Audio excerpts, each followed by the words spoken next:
Pettah police station അതിർത്തിയിലെ അന്യസംസ്ഥാന തൊഴിലാളികളുടെ ഒരു മകളെ ഇന്നലെ രാത്രിയിൽ ആരോ തട്ടിക്കൊണ്ടുപോയി. നാടോടികളായ അവർ പേട്ട ഭാഗത്ത് റോഡ് സൈഡിലാണ് കിടക്കുന്നത്. അവരെ തേനും മറ്റും എടുക്കുന്ന ആൾക്കാരാണ്.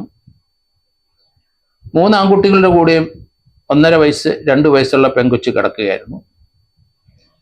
ആൺകുട്ടികളെ തൊട്ടില്ല. പെൺകുട്ടിയെ ഇന്നലെ രാത്രി 12ക്ക് ശേഷം കാണാനില്ല.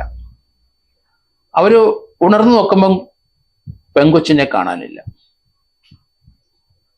ഒരു സ്കൂട്ടറിൽ കടത്തിക്കൊണ്ടുപോയി എന്ന് ചില വിവരങ്ങളുണ്ട്. ഉടൻ തന്നെ അതുങ്ങൾ പേട്ട പോലീസ് സ്റ്റേഷനിൽ വന്നു. പേട്ട പോലീസ് ഇപ്പം 9-10 മണിക്കൂറായി കുട്ടിയെ കാണാതെ പോയിട്ട്. അവരെ അന്വേഷിക്കുകയാണ്. പേട്ട പോലീസ് അതിർത്തിയുള്ള കാട്ടുപ്രദേശങ്ങൾ, അവിടെ കാട് പിടിച്ചു കിടക്കുന്ന വിജനമായ സ്ഥലങ്ങളെല്ലാം അവർ തപ്പിക്കൊണ്ടിരിക്കുകയാണ്. ഒരു സ്കൂട്ടറിലെ കുട്ടിയെ കയറ്റിക്കൊണ്ടുപോയി 2 പേര് സ്കൂട്ടറിലുണ്ടായിരുന്നു എന്നൊരു വാർത്ത ഞങ്ങളെ വരുന്നുണ്ട്.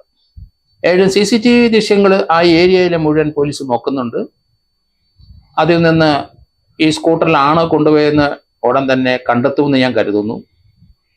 പക്ഷേ ആൺകുട്ടികളെ തൊട്ടില്ല. 1.5 വയസ്സ് 2 വയസ്സുള്ള പെൺകുച്ചിനെ മാത്രം എടുത്തുകൊണ്ട് പോയി. അത് ഒരു സെക്ഷൽ അസോൾട്ടിനുള്ള സാധ്യതയാണ് കൂടുതൽ കാണുന്നത്. കുട്ടിയെ കൊണ്ട് പീഡിപ്പിച്ച് പീഡോഫിഡി ആയിട്ടുള്ള ധാരാളം രോഗികൾ അന്യസംസ്ഥാന തൊഴിലാളികളിലുണ്ട്, കേരളത്തിലുള്ളവരുമുണ്ട്. 5 വയസ്സുകാരി ചാന്ദിനിയെ നമുക്കറിയാം. ആലുവ മാർക്കറ്റിനെ അവിടെ കൊണ്ടുപോയി ആ കൊച്ചിനെ പീഡിപ്പിച്ച് കൊന്ന് കുഴിച്ചു മൂടിയ ചരിത്രം. പ്രതി അന്യസംസ്ഥാന തൊഴിലാളി അസഫ് ആലത്തിനെ തൂക്കാൻ പതിച്ച സംഭവം നമുക്കറിയാം. അതുപോലെ ധാരാളം കേസുകൾ കേരളത്തിൽ റിപ്പോർട്ട് ചെയ്യുന്നുണ്ട്. അന്യസംസ്ഥാന തൊഴിലാളികളുടെ ആണ് പല കേസിലകത്തും പ്രതികൾ, എങ്കിലും കേരളത്തിലുള്ളവരുമുണ്ട്. കൂന്തറ ഭാഗത്ത് സെബാസ്റ്റ്യൻ എന്ന് പറഞ്ഞ ആള് 2003-2010 വരെയുള്ള കാലഘട്ടങ്ങളിൽ 1, 2, 3 വയസ്സുള്ള കുട്ടികളെ വീടുകളിൽ നിന്ന് ഉറക്കത്തിൽ നിന്ന് എടുത്തുകൊണ്ട് പോയി പീഡിപ്പിച്ചു കൊന്ന ചരിത്രങ്ങളുണ്ട്. സെബാസ്റ്റ്യൻ ഇപ്പം ആ കേസിൽ പ്രതിയായിട്ട് ജയിലിലുണ്ടോ ഇല്ലയോ എന്ന് എനിക്കറിയത്തില്ല. പേട്ടയ്ക്കടുത്ത് പണ്ട് പേട്ട പോലീസ് സ്റ്റേഷൻ അതിർത്തിയിൽ തന്നെയായിരുന്നു അയാൾ താമസിച്ചുകൊണ്ടിരുന്നത്. സെബാസ്റ്റ്യന്റെ നിലവാരം എന്താണെന്ന് അറിയത്തില്ല. അവിടെ വെട്ടുകാട്ട് പള്ളിയുടെ സമീപത്തെ പള്ളിയുടെ മുകളിൽ കൊണ്ടുപോയി ഒരു കൊച്ചിനെ പീഡിപ്പിക്കുകയൊക്കെ ഉണ്ടായി. അതിനടുത്തുള്ള ഏതോ ഒരു പള്ളിയിലാണെന്ന് എനിക്ക് തോന്നുന്നു. എന്തായാലും അയാളെ സെബാസ്റ്റ്യനെ പിടിച്ചു, നാട്ടുകാരെല്ലാവരും കൂടെ പിടിച്ചു. എന്തായാലും 3-4 ഇൻസിഡന്റ് തൊട്ടിയിൽ ഉറങ്ങിക്കിടന്ന ഒരു കൊച്ചിനെ അയാൾ എടുത്തുകൊണ്ട് പോയിട്ടുണ്ട്. അപ്പൊ അങ്ങനെയുള്ള മലയാളികളായ ആൾക്കാർ ഇവിടെ തന്നെ ആ പരിസര പ്രദേശത്തുണ്ട്. അയാളിപ്പം ജയിലിലാണോ എന്ന് പോലീസ് അന്വേഷിക്കണം. ഈ കുട്ടിയെ ഏകദേശം 10-12 മണിക്കൂറായിട്ടും കണ്ടെത്താൻ പോലീസിന് കഴിഞ്ഞിട്ടില്ല. പോലീസ് കാര്യമായ അന്വേഷണം നടത്തുന്നുണ്ട കാര്യം അത് നമുക്ക് മറയ്ക്കാൻ കഴിയില്ല. അതുങ്ങൾ നല്ല രീതിയിലുള്ള അന്വേഷണം നടത്തുകയാണ്. നമുക്കറിയാം, ആയൂര് ഒരു കൊച്ചിനെ തട്ടിക്കൊണ്ടുപോയ ADGP ഉൾപ്പെടെയുള്ളവരെല്ലാം സ്ഥലത്തെത്തിയിരിക്കുന്നു. ആന്റണി രാജു MLA അവിടെ ഉണ്ട്. മന്ത്രി ശിവൻകുട്ടിയും പോലീസ് സ്റ്റേഷനിൽ എത്തിയിരിക്കുന്നു. ഒരു കൊച്ചിനെ കാണാതെ പോയത് വലിയ വാർത്തയല്ല, അത് കണ്ടെത്തുക കുട്ടികളെ. ആ കുട്ടിയെ കണ്ടെത്തി അതിന്റെ മാതാപിതാക്കളെ ഏൽപ്പിക്കുന്ന ചുമതല നമ്മുടെ സംസ്ഥാനത്തിനുണ്ട്, നമ്മുടെ ഓരോ വ്യക്തികൾക്കും ഉണ്ട്. നമ്മുടെ ഒരു കുട്ടി തന്നെയാണ് നഷ്ടപ്പെട്ടത്. അതിനെ സെക്ഷൽ അസോൾട്ടിനാണോ കൊണ്ടുപോയത്, അതോ അതിന്റെ ബന്ധുക്കളാരും തട്ടിക്കൊണ്ടുപോയതാണോ, അതോ കുട്ടികളില്ലാത്തവരാരെങ്കിലും ഒരു കുട്ടിയെ തട്ടിക്കൊണ്ടുപോയതാണോ, പല രീതിയിലും പോലീസ് ചിന്തിക്കുന്നുണ്ട്. പക്ഷേ പേട്ട പോലീസ് സ്റ്റേഷന്റെ അതിർത്തിയിലാണ് ശംഖുമുഖം അല്ലെങ്കിൽ വേളി പേട്ട ആ റെയിൽവേ ട്രാക്ക് കൂടെ നോക്കണം. അത് നോക്കിയിട്ടുണ്ടാവുമെന്ന് ഞാൻ കരുതുന്നു.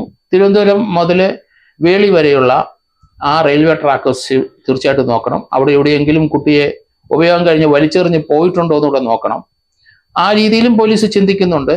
ഇനി കുട്ടിയെ ഇവിടുന്ന് കടത്തിക്കൊണ്ടുപോയതാണോ ട്രെയിനിലോ, അല്ലെങ്കിൽ അങ്ങനെ പോകാനുള്ള സാധ്യതയും കൂടുതലുണ്ട്. അങ്ങനെയാണെങ്കിൽ വേളിയിൽ നിന്ന് പോകുന്ന 3 ട്രെയിനും രാത്രി 12:30ക്കാണ് സംഭവം. അങ്ങോട്ട് വെളുപ്പിനെ 4-ന് ശേഷം അവിടുന്ന് പോകുന്ന 3 ട്രെയിനുകളുണ്ട്. ആ 3 ട്രെയിനിന്റെയും ബോഗികൾ പരിശോധിക്കുന്ന അടിയന്തരമായിട്ട്.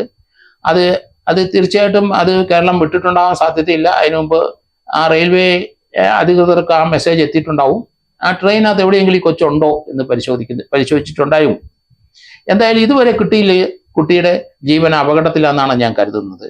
കാരണം ഒരു സ്കൂട്ടറെ തട്ടിക്കൊണ്ടുപോയ ഉറപ്പുവരുത്തുന്നെങ്കിൽ തീർച്ചയായിട്ടും അത് ആ കുട്ടിയെ വാച്ച് ചെയ്ത ആള് തന്നെയാണ്. അന്യസംസ്ഥാന തൊഴിലാളികളോ അല്ലെങ്കിൽ നാടുകൾക്ക് ഒരു സ്കൂട്ടർ വാടകയ്ക്ക് എടുക്കാനോ അല്ലെങ്കിൽ അത് അറേഞ്ച് ചെയ്യാനോ ബുദ്ധിമുട്ടുണ്ട്. ആ സ്കൂട്ടറിൽ രണ്ടുപേരും ഉണ്ടായിരുന്നു എന്നുള്ളതാണ്. കുട്ടിയെ എടുക്കാൻ ഒരാളും അതുപോലെ കുട്ടിയെ വണ്ടി ഓടിക്കാൻ ഒരാളും. ഏതായാലും ഇവിടെയുള്ള അന്യ സംസ്ഥാന തൊഴിലാളികൾക്കോ അല്ലെങ്കിൽ നാടുകൾക്കോ ഒരു സ്കൂട്ടർ പെട്ടെന്ന് എത്താൻ സാധ്യതയില്ല. 3 ദിവസമായിട്ട് അവരവിടെ റോഡ് സൈഡിൽ കിടക്കുന്നവരാണ് ആ നാടോടികൾ. തീർച്ചയായിട്ടും അത് വാച്ച് ചെയ്തിട്ടുണ്ടാവും ആരെങ്കിലും.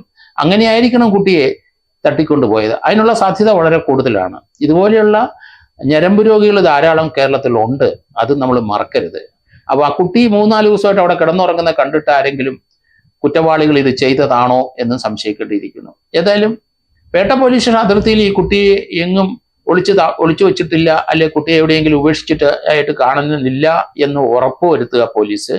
അതിനുശേഷം കുറച്ചുകൂടെ വ്യാപകമായ രീതിയിൽ CCTV ദൃശ്യങ്ങൾ എല്ലാം പരിശോധിക്കേണ്ടിയിരിക്കുന്നു. ഈ റൂട്ടിലുള്ള എല്ലാ സ്ഥലങ്ങളും CCTV ദൃശ്യങ്ങൾ കളക്ട് ചെയ്ത് പോലീസ് സ്റ്റേഷനിൽ അത് പരിശോധിക്കണം. എങ്കിൽ മാത്രമേ കൊച്ചിനെ നമുക്ക് തിരിച്ചു കിട്ടാൻ കഴിയുള്ളൂ.